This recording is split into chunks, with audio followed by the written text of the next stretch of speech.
Hello दोस्तों, आज आपके लिए मैं लेकर आया हूँ topic MP board class 12th के लिए अकाउंट्स।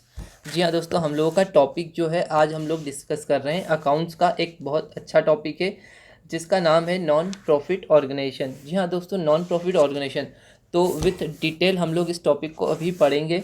एमपी बोर्ड के लिए है, बहुत ही बेहतर टॉपिक है और अभी एग्ज़ाम्स भी होने वाले हैं लॉकडाउन के बाद एमपी बोर्ड के, तो ये एक रिवीजन रहेगा थ्योरी का जो आपको पूरा रिकॉल करवा देगा टॉपिक को। तो फटाफट इस टॉपिक को स्टार्ट करते हैं। जी हाँ, शुरुआत से चालू करते हैं टॉपिक को, थोड़ा सा डिस्कस करते हैं टॉपिक में क्या क्या है।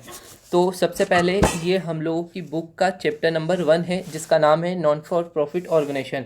अगर मैं बात करूँ नॉन फॉर प्रॉफिट ऑर्गेनाइजेशन की तो एक छोटा सा डेफिनेशन पहले एक लेमन लैंग्वेज मतलब एक सामान्य व्यक्ति की भाषा में बोल दूँ। नॉन फॉर प्रॉफिट ऑर्गेनाइजेशन का मतलब होता है एक ऐसा ऑर्गेनाइजेशन जिसका मेन ऑब्जेक्ट प्रॉफिट कमाना नहीं है। क्या दुनिया में हर कोई ऑर्गेनाइजेशन ऐसा होता है जो प्रॉफिट कमाने के लिए ही काम करता? नहीं, बहुत सारे ऑर्गेनाइजेशन या बिजनेस या क्लब ऐसे होते हैं जिनका मेन ऑब्जेक्ट प्रॉफिट कमाना नहीं होता है। तो हम यहाँ पर डिस्कस करते हैं किसी एक ऐसे विषय के बारे में जिसका मेन ऑब्जेक्ट प्रॉफिट कमाना नहीं है। जी हाँ, वो टॉपिक का नाम है नॉट फॉर प्रॉफिट ऑर्गेनाइजेशन। तो नॉट फॉर प्रॉफिट ऑर्गेनाइजेशन में अगर मैं डिस्कस करूँ आपसे तो सबसे पहले इस टॉपिक में क्या बोला गया है पढ़ते हैं। Not for profit organisation are those whose main object is to conduct social activities. जी हाँ दोस्तों, यहाँ पर सोशल एक्टिविटीज़ के बारे में बताया गया है। सोशल एक्टिविटीज़ का मतलब क्या होता है? ऐसी एक्टिविटीज़ जो समाज के लिए परफॉर्म की जाती है। जी हाँ, सोशल एक्टिविटीज़ जो समाज के लिए परफॉर्म की जाती है। रेदर देन अर्निंग प्रॉफिट मतलब इसका मेन ऑब्जेक्ट प्रॉफिट अर्न करना नहीं होता है। तो नॉन फॉर प्रॉफिट का एक मीनिंग निकल का है ऐसा ऑर्गेनाइजेशन जिसका मेन ऑब्जेक्ट प्रॉफिट अर्न करना नहीं होता है। तो जैसे अगर हम लोग बात करें हमारे एग्जाम्पल्स में, तो कुछ स्कूल्स ऐसे होते हैं जिनका मेन ऑब्जेक्ट प्रॉफिट कमाना नहीं होता है। कुछ क्या, हर कोई स्कूल जो होता है एजुकेशन प्रोवाइड करना उसका मेन ऑब्जेक्ट होता है। कॉलेजेस का भी यही ऑब्जेक्ट होता है। हॉस्पिटल्स का मेन ऑब्जेक्ट प्रॉफिट कमाना नहीं होता है। अगर मैं टेंपल मंदिर की बात करूँ तो इनका मेन ऑब्जेक्ट प्रॉफिट कमाना नहीं होता है। इसके अलावा बात की जाए अगर स्पोर्ट्स क्लब की, तो क्लब का भी मेन ऑब्जेक्ट प्रॉफिट कमाना नहीं होता है। तो हम लोगों ने यहाँ पर हम लोगों ने यहाँ पर डिस्कस किया ऐसे टॉपिक के बारे में जिसका मेन ऑब्जेक्ट प्रॉफिट कमाना नहीं होता है। ठीक है सर, तो इसमें अगर हम आगे बढ़ते हैं तो इसमें हम लोगों ने डिस्कस करते हैं क्या होता है, समझिए। यहाँ पर अगर मैं इस तरफ बात करूँ आपसे तो ऑर्गेनाइजेशन कोई भी एक ऐसा ऑर्गेनाइजेशन होता है जिसका मेन ऑब्जेक्ट प्रॉफिट कमाना नहीं होता है। ठीक है, अब ऑर्गेनाइजेशन दो तरह के होते हैं। एक ऐसा ऑर्गेनाइजेशन जिसका मेन अर्न क्या होता है, प्रॉफिट कमाना।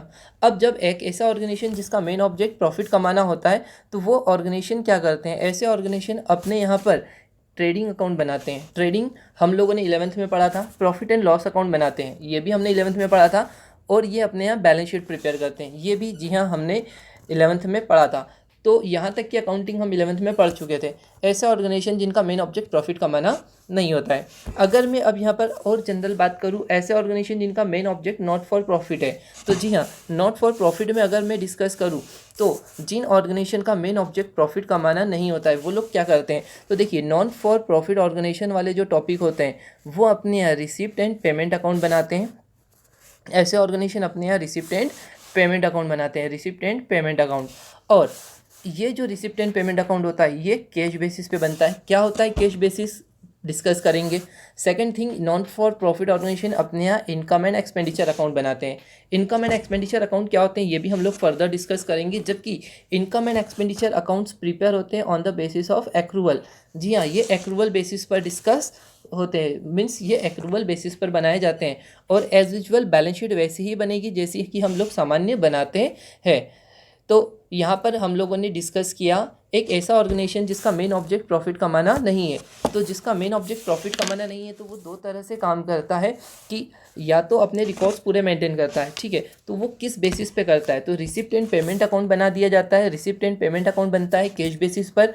इनकम एंड एक्सपेंडिचर अकाउंट बनता है एक्रूअल बेसिस पर। जबकि बैलेंस शीट जो होती है, बैलेंस शीट बनती है नॉर्मली जैसी एज यूजुअल बनती है। तो हम लोग आगे बात करते हैं, क्या हर ऑर्गेनाइजेशन को नॉन प्रॉफिट ऑर्गेनाइजेशन कहा जाता है? नहीं, जिनका मेन ऑब्जेक्ट प्रॉफिट कमाना होता है वो ट्रेडिंग कंसर्न होते हैं। जिनका मेन ऑब्जेक्ट प्रॉफिट कमाना नहीं होता है those are called not for profit organisation, मतलब इनका मेन मोटिव प्रॉफिट अर्न करना नहीं होता है। तो अगला एक बहुत अच्छा क्वेश्चन निकल कर आता है कि क्या हर किसी ऑर्गेनाइजेशन को तो ये ज़रूरी नहीं है कि वो अपने रिकॉर्ड रखे या नहीं रखे, तो देखना पड़ेगा। एक क्वेश्चन यही निकल के आता है, क्या नॉट फॉर प्रॉफिट ऑर्गेनाइजेशन को भी अपने रिकॉर्ड मेंटेन करने पड़ेंगे? तो डिस्कस करते हैं क्या निकलता है। नॉट फॉर प्रॉफिट ऑर्गेनाइजेशन, तो नीड का मतलब होता है ज़रूरत, नीड या object of book keeping for a not for profit organisation. किसी भी नॉट फॉर प्रॉफिट ऑर्गेनाइजेशन को क्या ज़रूरत होती है, क्या नीड होती है कि अपने बुक्स ऑफ अकाउंट्स रखे? तो देखिए दोस्तों, पहला पॉइंट क्या लिखा है, to calculate net business income. अगर इनका मेन ऑब्जेक्ट प्रॉफिट कमाना नहीं है बट फिर भी ये बिजनेस तो कर ही रहे हैं, तो इन्हें कैलकुलेट करनी पड़ेगी अपनी बिजनेस की नेट इनकम। जैसे अगर मैं बात करूँ, कोई ट्रस्ट के नाम पे कोई मंदिर चल रहा है, तो मंदिर का मेन ऑब्जेक्ट प्रॉफिट कमाना नहीं है बट फिर भी उसके पास पैसा आ रहा है, तो क्या उसे अपने सारे रिकॉर्ड मेंटेन करना चाहिए? उसकी क्या इनकम है, कुछ ना कुछ इनकम तो हो रही, प्रॉफिट नहीं हो रहा है। तो to calculate the net business income, therefore इन्हें अपने रिकॉर्ड मेंटेन करना पड़ेंगे। सेकंड पॉइंट निकल के आता है, टू कंट्रोल ऑन एक्सपेंडिचर या एक्सपेंसेस बोला जा सकता है। तो अगर ये ऑर्गेनाइजेशन अगर रिकॉर्ड नहीं रखेंगे तो पता ही नहीं चलेगा कि कहाँ कहाँ पे ये खर्चे कर रहे, तो इन्हें कंट्रोल करना पड़ेगा अपने एक्सपेंसेस को। जी हाँ, अगला पॉइंट निकल के आता है, असेस फाइनेंशियल पोजीशन। आज इसकी फाइनेंशियल पोजीशन जानना पड़ेगी। फाइनेंशियल पोजीशन क्या होती है, एक एग्जांपल से मैंने अपने किसी दोस्त को बोला कि यार दोस्त 500 रुपये उधार दे दे, तो दोस्त क्या बोल रहा है कि यार मेरी फाइनेंशियल कंडीशन अच्छी नहीं है, मतलब उसके पास पैसा नहीं है। तो आपके रिकॉर्ड आप अगर मेंटेन करते हो तो पता चलेगा कि आपकी क्या फाइनेंशियल पोजीशन है।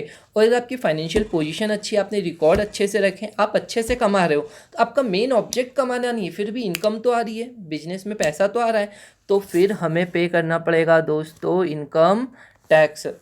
जी हाँ दोस्तों, फिर हमें पे करना पड़ेगा इनकम टैक्स। इसके अलावा मैं अगर अगली बात करूँ, तो अगली बात निकल कर आती है कि इन ऑर्गेनाइजेशन का और ऑब्जेक्ट क्या होता है, तो टू कम्युनिकेट देयर मेंबर। ये लोग क्या करते हैं, मेंबर्स को कम्युनिकेट करते हैं अपने। जी हाँ दोस्तों, ये अपने मेंबर्स को कम्युनिकेट करते हैं, टू कम्युनिकेट देयर मेंबर। और लास्ट पॉइंट है, communicate to their donor. Donor का मतलब होता है वो लोग जो डोनेट करते हैं, तो उन्हें भी तो पता होना चाहिए कि क्या क्या रिकॉर्ड रखे गए हैं। तो ऑर्गेनाइजेशन में सारे रिकॉर्ड रखे जाते हैं, देन वो कम्युनिकेट करते हैं अपने डोनर को। तो ये कुछ नीड या ऑब्जेक्ट थे कि किसी एक ऑर्गेनाइजेशन में बुक्स ऑफ अकाउंट्स क्यों मेंटेन किए जाते हैं। आगे बढ़ते हैं। मैंने वहाँ पर बात करी थी एक्रूअल बेसिस और कैश बेसिस की। जी हाँ, कैश बेसिस समझो। कैश बेसिस का मतलब क्या होता है कि आपके पास, जैसे अगर आप अभी, मेरे पास 3 साल होते हैं, मैं अगर यहाँ पर बात करूँ अपने प्रीवियस ईयर की, तो जैसे मेरा प्रीवियस ईयर था 19-20, मेरा करंट ईयर है 20-21 और मेरा नेक्स्ट ईयर है 21-22। तो यहाँ पर बोलने की बात यह है कि जैसे अभी मैं किस ईयर में अकाउंटिंग कर रहा हूँ। जी हाँ दोस्तों, मैं इस बार अकाउंटिंग कर रहा हूँ 20-21 में। तो 20-21 में मुझे पुराने सालों का पैसा भी रिसीव्ड होगा और आने वाले सालों का पैसा भी एडवांस में मिल जाएगा। जैसे मैं कोचिंग पढ़ाता हूँ, तो मुझे 19-20 का पैसा हो सकता है यहाँ पर रिसीव हुआ हो, और ऐसा भी हो सकता है कि आने वाले सालों का पैसा भी मुझे यहाँ पर रिसीव्ड हो गया हो। तो यहाँ पर ये देखने वाली बात होती है कि मुझे 19-20 का पैसा 20-21 में मिला या 21-22 का पैसा 20-21 में मिला। तो सारी चीज़ों को यहाँ पर रिकॉर्ड करना ही पड़ता है। तो कैश बेसिस बोलता है कि आपके करंट ईयर में आपको किसी भी साल की इनकम मिले, मतलब अगर 19-20 का पैसा 20-21 में रिसीव्ड हो रहा है तो रिकॉर्ड करो, या आने वाले नेक्स्ट ईयर का पैसा भी यहाँ रिकॉर्ड हो रहा है तो रिकॉर्ड करो। तो देखिए इन शॉर्ट क्या बोला गया है, record all cash receipt and cash payment. मतलब कैश बेसिस इस चीज़ पर फोकस करता है कि मेरे करंट ईयर में जो भी पैसा है रिकॉर्ड करो। इस चीज़ से मैटर नहीं करता है कि वो किस ईयर का अमाउंट है, दैट्स इट। अगला कॉन्सेप्ट होता है एक्रूअल बेसिस। जी हाँ दोस्तों, ये तो सब हम लोग वैसे जनरली 11th में पढ़ चुके हैं, बट कुछ बच्चे नहीं पढ़ते हैं, तो यहाँ पर मैं फिर भी बता देना चाहता हूँ एक्रूअल बेसिस का मतलब क्या होता है। कि जैसे हम लोगों ने P&L अकाउंट बनाया था 11th में, करंट ईयर की इनकम करंट ईयर में रिकॉर्ड होना चाहिए, करंट ईयर के एक्सपेंसेस करंट ईयर में रिकॉर्ड होना चाहिए। मतलब यहाँ पर हम एडजस्टमेंट करते थे आउटस्टैंडिंग, प्रीपेड, एक्रूड और अनएक्रूड। तो उसी तरह से हमें सारे कॉन्सेप्ट यहाँ पर लेकर आने पड़ेंगे। ठीक है दोस्तों, तो यहाँ पर लिखा है current year income and expenses must be recorded in current year. तो करंट ईयर की इनकम और करंट ईयर के expenses must be recorded into the current year, वो करंट ईयर में ही रिकॉर्ड होने चाहिए। दोस्तों ये पढ़ा हम लोगों ने कैश बेसिस और एक्रूअल बेसिस के बारे में, ठीक है। आगे बढ़ते हैं रिसिप्ट एंड पेमेंट अकाउंट पे। दोस्तों रिसिप्ट एंड पेमेंट अकाउंट क्या होता है, मैं आपको यहाँ पर बता देना चाहता हूँ। रिसिप्ट एंड पेमेंट अकाउंट का मतलब होता है एक ऐसा अकाउंट जहाँ पर केवल और केवल रिसिप्ट को और पेमेंट को रिकॉर्ड कर लिया जाता है। देखिए दोस्तों लिखा हुआ है receipt and payment account prepare from cash book. अच्छा, रिसिप्ट एंड पेमेंट अकाउंट किसकी हेल्प से बनता है? हम लोग अपने बिजनेस में कैश बुक बनाते हैं, तो with the help of cash book हम रिसिप्ट एंड पेमेंट अकाउंट बना लेते हैं।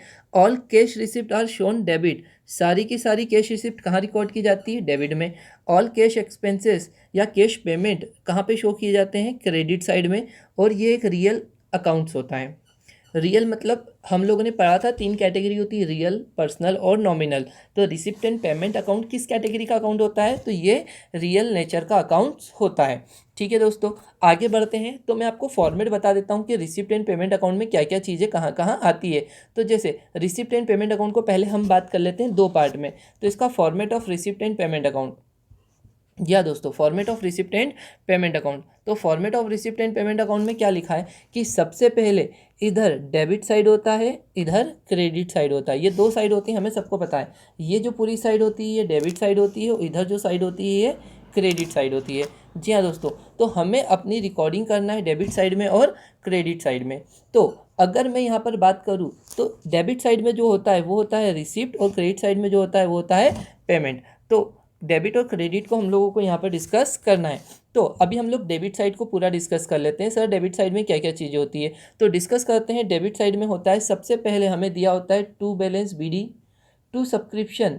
देखिए दोस्तों यहाँ पे मुझे रिसिप्ट साइड में 19 का भी मिल रहा है, 20 का भी मिल रहा है, तो मैटर नहीं करता किस साल का पैसा आ रहा है। तो रिसिप्ट में बिल्कुल मुझे इंटरेस्ट रिसीव हुआ तो टू साइड में, डोनेशन के नाम पे पैसा मिला टू साइड में, सेल ऑफ ओल्ड न्यूज़पेपर, मैंने कुछ ओल्ड न्यूज़पेपर सेल करे तो टू साइड में, सेल ऑफ फर्नीचर, मेरे बिजनेस से कोई फर्नीचर मैंने बेचा तो पैसा आया, देयरफॉर मैं इसको रिकॉर्ड करूँगा टू साइड में, रिसिप्ट साइड में मतलब। अब हम लोग बात करते हैं बाई साइड की। देखिए क्रेडिट साइड में क्या क्या चीज़ें होती हैं इसे पढ़ते हैं। तो क्रेडिट साइड में हम लोगों का पैसा जाता है, तो जितने भी मेरे पेमेंट जाते हैं वो सारा मैं कहाँ पर रिकॉर्ड कर लेता हूँ? क्रेडिट साइड में। जैसे मेरे पास से रेंट एंड टैक्सेस के नाम पर पैसा गया, सैलरी के नाम पर पैसा गया, इलेक्ट्रिसिटी के नाम पर पैसा गया, फर्नीचर के नाम पर पैसा गया, प्रिंटिंग एंड स्टेशनरी के नाम पर पैसा गया। फिर मैंने कुछ इन्वेस्टमेंट परचेस कर लिए, इन्वेस्टमेंट मतलब किसी कंपनी के शेयर वगैरह परचेस करना रिपेयर के नाम पर। तो अगर मैं यहाँ पर इन शॉर्ट आपको बताना चाहूँ तो ये मेरा जो रिसिप्ट एंड पेमेंट अकाउंट है। जैसे कि यहाँ पर अब मैं आपको एक कुछ पॉइंट लिख कर बताता हूँ। जैसे इधर का मेरे पास जो टोटल अमाउंट आया था ये आया था मेरा 2000, और जबकि यहाँ का पूरे खर्चे जो थे ये थे 1500। तो अगर टू साइड में से बाय को बैलेंस निकाला तो ये जो बाय बैलेंस सीडी है, जी हाँ दोस्तों मेरा बाय बैलेंस जो सीडी है, ये सीडी कितने रुपए का बच गया? ये सीडी बच गया मेरा 500 रुपये का, ये 500 लिखा। तो जब मैं इधर टू साइड में से इधर बाई साइड को लेस करूँगा तो जो मेरा बैलेंस बचेगा ये बचेगा बाय बैलेंस सीडी, ठीक है दोस्तों। तो ये हम लोगों ने समझा रिसिप्ट एंड पेमेंट अकाउंट को। अगर मैं फर्दर बात करूँ अगले बात, तो अगला निकल के आता है हमारा इनकम एंड एक्सपेंडिचर अकाउंट। जी हाँ दोस्तों, income and expenditure account, income and expenditure account क्या होता है? ये एक ऐसा अकाउंट होता है जिसमें हम अपनी सारी इनकम और सारे एक्सपेंडिचर को रिकॉर्ड करते हैं। जैसे prepare from receipt and payment account, इसकी खासियत ये है कि ये तो with the help of receipt and payment account prepare किया जाता है। ऑल एक्सपेंसेस इसमें डेबिट होते हैं, ऑल एक्सपेंसेस डेबिट होते हैं, और ऑल इनकम इसमें क्रेडिट होती है। अगर मैं और भी इसमें बात करूँ तो difference arises is called surplus और डिफिशिएंसी। इसी तरह हम बैलेंस निकालेंगे तो या तो इसमें निकल के आएगा या डिफिशिएंसी निकल के आएगा। और अगर इसकी बात करूँ दोस्तों तो ये जो होता है ये एक्रूअल बेसिस का होता है। जी हाँ, ये एक्रूअल बेसिस पर फॉलो किया जाता है। और लास्ट में लिखा हुआ है cash balance and assets not shown. इसके अंदर हम लोग इनकम एंड एक्सपेंडिचर में कैश बैलेंस और असेट्स को शो नहीं करते हैं। तो एक और आपको थोड़ी सी अदर लैंग्वेज में बात बोलना चाहूँ तो सारे के सारा पैसा किसी भी नेचर का पैसा आ रहा है तो रिसिप्ट में, पैसा जा रहा है तो पेमेंट में। अदरवाइज कुछ इनकम और एक्सपेंडिचर बनाते हैं तो हम लोग केवल रेवेन्यू नेचर की इनकम और रेवेन्यू नेचर के एक्सपेंसेस को रिकॉर्ड करते हैं, कैपिटल नेचर के खर्चों को हम लोग यहाँ पर रिकॉर्ड नहीं करते। फर्दर नेक्स्ट वीडियो में हम लोग बात करेंगे कैपिटल नेचर क्या होता है और रेवेन्यू नेचर क्या होता है। तो ये हम लोगों का इनकम एंड एक्सपेंडिचर अकाउंट था। जी हाँ दोस्तों, यहाँ पर मैं इसका एक फॉर्मेट बता देता हूँ आपको कि इनकम एंड एक्सपेंडिचर का फॉर्मेट कैसे प्रिपेयर होता है। इनकम एंड एक्सपेंडिचर के फॉर्मेट को अगर हम लोग यहाँ पर डिस्कस करना चाहें तो देखिए, इसमें भी हम लोग पहले और ओवरऑल बता देता हूँ मैं कि इसमें क्या क्या चीज़ें होती है। इसमें भी format of income and expenditure accounts, format of income and expenditure account for the year ended 31 मार्च, जो भी ईयर ख़त्म हो रहा है। अब इसमें अगर मैं यहाँ पर बात करूँ तो इसमें दो साइड होती है। एक साइड होती है डेबिट साइड, इधर होती है डेबिट साइड, और दोस्तों इस तरफ होती है क्रेडिट साइड। ठीक है, तो हम लोग डेबिट साइड में हमारे सारे के सारे एक्सपेंडिचर को लिखते हैं और क्रेडिट साइड में सारी की सारी इनकम को। तो पहले हम लोग डिस्कस कर लेते हैं इधर की पूरी एक्सपेंडिचर साइड को, फिर हम डिस्कस करेंगे इधर की इनकम साइड को। ठीक है दोस्तों, तो यहाँ पर हम लोग पहले इसको जूम कर लेते हैं, एक्सपेंडिचर साइड में क्या क्या चीज़ें लिखी हुई है। जी हाँ, तो स्टार्ट करते हैं एक्सपेंडिचर साइड को। तो एक्सपेंडिचर में दोस्तों हम लोगों के पास सबसे पहले देखिए, टू रेंट एंड टैक्सेस 1000 है। प्रीपेड रेंट, प्रीपेड क्या होता है अभी मैं पूरे एडजस्टमेंट आपको आगे पढ़ाऊंगा। तो 1000 में से 50 लेस हो गया, तो देखिए करंट ईयर के हम लोगों ने रिकॉर्ड कर दिया। प्रीपेड का मतलब होता है पेड इन एडवांस। तो सर इस साल मैंने रिकॉर्ड तो 1000 कर लिए, जबकि 50 तो एडवांस के थे, तो इस साल के केवल कितने थे? 950। आगे बढ़ते हैं, सैलरी में आउटस्टैंडिंग सैलरी 140 जोड़ दी, तो बाहर फिगर चला गया 740। अगर मैं बात करता हूँ अगले की, तो अगला खर्चा होता है मेरा स्टेशनरी का, तो स्टेशनरी को भी मैंने यहाँ पर रिकॉर्ड कर दिया, प्रिंटिंग को रिकॉर्ड कर दिया, टेलीफोन एक्सपेंसेस को रिकॉर्ड कर दिया। सर ये क्या होता है, इसको अपन अभी लास्ट में पढ़ते हैं। अगर अब मैं इनकम की बात करता हूँ, तो इनकम में मेरे पास सर क्या क्या है, तो इनकम में देखिए मेरे पास है सबसे पहले बाई साइड में मुझे सब्सक्रिप्शन के नाम पे 1950 मिल गए। आउटस्टैंडिंग सब्सक्रिप्शन क्या होता है समझिए, सब्सक्रिप्शन होता है चंदा। मैं भी इसकी कुछ टर्मिनोलॉजीज भी आगे बढ़ाऊंगा। चंदा मतलब जैसे कि कोई क्लब होता है, वो अपने मेंबर्स से पैसा लेता है, तो वो चंदा हो गया। फिर लाइफ मेंबरशिप फ़ीस होती है, वो भी अपने मेंबर्स से ले ली जाती है कि अगर आप हमारे क्लब के मेंबर बनना चाहते हैं तो लाइफ मेंबरशिप फ़ीस के नाम पे हमें इतना पैसा दो। एंट्रेंस फ़ीस, आप हमारे क्लब में कहीं पर भी हमसे जुड़ना चाहते हो आप एंट्रेंस फ़ीस दो। हमने कहीं इन्वेस्टमेंट कर रखा है तो उस इन्वेस्टमेंट के ऊपर हमें इंटरेस्ट मिलता है। इनकम फ्रॉम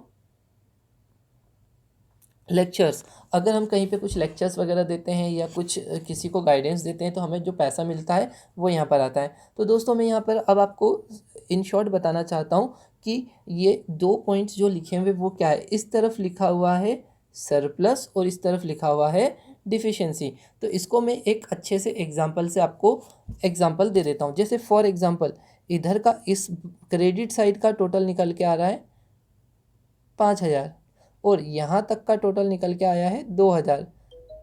तो दोस्तों यहाँ पर बैलेंस कितना है, तो यहाँ पर 5 में से 2 गए, तो यहाँ पर जो ये 3K लिख देता हूँ, तो यहाँ पर जो बैलेंस निकल गया 3000, तो ये मेरा सरप्लस है। मतलब अगर मेरा इनकम ज़्यादा है और खर्चे कम है तो जो बैलेंस आ रहा है इसे सरप्लस बोलेंगे। इसके अगेंस्ट अगर दूसरी लैंग्वेज में बात करना चाहूँ तो मैं बता देता हूँ कि अगर इस तरफ मान लो 3000 आ रहे हैं, 3K लिख देता हूँ, और इस तरफ का पूरा ओवरऑल टोटल 2K आ रहा है, मतलब 2000, तो 3 में से 2 गए, तो इधर जो ये 1K 1000 का बैलेंस बचा, इट इज़ कॉल्ड डिफिशिएंसी। मतलब सर मैं समझ गया, एक्सपेंडिचर ज़्यादा है इनकम कम है, तो जो यहाँ पर बैलेंस निकलेगा इसे हम लोग डिफिशिएंसी बोलेंगे। जी हाँ बिल्कुल, मैं यही बताना चाहता था। तो अगला हम लोगों का एक लास्ट क्वेश्चन निकल के आता है, difference between income and expenditure account and receipt and payment account. तो अगर यहाँ पर हम लोग इन डिफरेंस को बात करें तो income and expenditure account and receipt and payment account में डिफरेंस को डिस्कस करते हैं। तो सबसे पहले हम लोग बात करते हैं पॉइंट नंबर 1 की। तो पॉइंट नंबर 1 में क्या लिखा हुआ है, पॉइंट नंबर 1 में लिखा हुआ है it is a nominal account. ये नॉमिनल अकाउंट होता है जबकि it is a real account. अगला लिखा हुआ है debit with expenses and losses and credit with income and revenue. मतलब इन्होंने बोला कि हम अपने सारे एक्सपेंसेस एंड लॉसेस को क्या कर देंगे, डेबिट, जबकि इसमें लिखा है debit with all sums received and is credit with all sums paid. जी हाँ, ये मैंने आपको बताया था कि यहाँ पर हम अपने सारे जो पैसा मिलता है उसको डेबिट में लिखते हैं। जी हाँ, मैं फॉर्मेट में बता देता हूँ एक बार आपको जाके। जी हाँ, ये रिसिप्ट एंड पेमेंट अकाउंट का फॉर्मेट है। तो फॉर्मेट क्या बोलता है, अगर आपको पैसा रिसिप्ट होता है तो आप डेबिट में लिखेंगे, अगर आपके पास से पैसा जाता है तो आप क्रेडिट में लिखेंगे। इसके अलावा अगर मैं यहाँ पर बात करूँ तो इनकम और एक्सपेंडिचर का फॉर्मेट बोलता है कि आपके अगर खर्चे हैं तो आप खर्चों को डेबिट में लिखोगे, अगर आपकी इनकम है तो इनकम को आप क्रेडिट में लिखोगे। वो पॉइंट ने यही समझाया है। अब हम लोग अगले पॉइंट के लिए अगर डिस्कस करें तो पॉइंट नंबर 3 क्या बोलता है, only revenue items are shown. इसमें केवल रेवेन्यू आइटम शो होते हैं, जबकि इसमें बोथ बोथ मतलब रेवेन्यू नेचर के आइटम्स भी रिकॉर्ड होते हैं और कैपिटल नेचर्स के आइटम भी रिकॉर्ड होते हैं। अगर मैं इसके विपरीत बात करूँ पॉइंट नंबर 4 में, तो पॉइंट नंबर 4 क्या बोलता है, current year item shown in this. इसमें केवल करंट ईयर के आइटम को रिकॉर्ड किया जाता है, जबकि रिसिप्ट एंड पेमेंट में all cash receipt payment are recorded in it. इसमें सारे ऑल कैश रिसिप्ट पेमेंट को रिकॉर्ड किया जाता है, whether they are related to current year, previous year और नेक्स्ट ईयर। चाहे वो करंट ईयर से रिकॉर्डेड हो, प्रीवियस ईयर से करंट ईयर से रिलेटेड हो, प्रीवियस ईयर से रिलेटेड हो या नेक्स्ट ईयर से रिलेटेड हो। हम लोग यहाँ पर लास्ट पॉइंट को डिस्कस करते हैं, पॉइंट नंबर 5। पॉइंट नंबर 5 ने क्या बोला है दोस्तों, पॉइंट नंबर 5 ने बोला है closing balance represent either surplus and deficiency. मतलब इनकम एंड एक्सपेंडिचर में जो क्लोजिंग बैलेंस निकलता है वो या तो सरप्लस रहेगा या डिफिशिएंसी रहेगा। जबकि इसके अगेंस्ट अगर मैं यहाँ पर बात करूँ, किस चीज़ की बात करूँ, अगर मैं यहाँ पर बात करूँ रिसिप्ट एंड पेमेंट अकाउंट की, तो closing balance of this account represent cash and bank balance. जी हाँ दोस्तों, ये था आपका difference between income and expenditure. तो मैंने यहाँ पर एक शॉर्ट में आपको समझाने की पूरी कोशिश करी कि नॉन प्रॉफिट ऑर्गेनाइजेशन क्या होता है। अगर आपको वीडियो अच्छा लगा तो इसे लाइक, कमेंट और शेयर करें, और जी हाँ, सब्सक्राइब करना ना भूलें। Thank you so much.